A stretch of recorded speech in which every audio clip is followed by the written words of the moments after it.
భక్తికి పంపం చెయ్యి బాగా, వంటికి యోగా మంచిదిగా, లేజీగా ఒళ్ళు పెంచుకోక, నాజుగ్గా ఉంచు తీగలాగా, ఈజీగా రాజయోగా, ఈ జని మరిపించెయ్యగా, ఈ ఇడుముడతల ధూళి దులుపులుగా.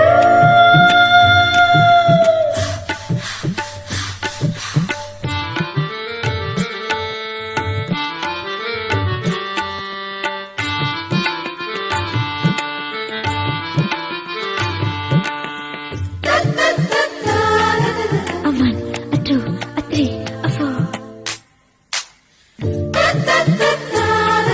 a 5, a 6, a 7, a 8.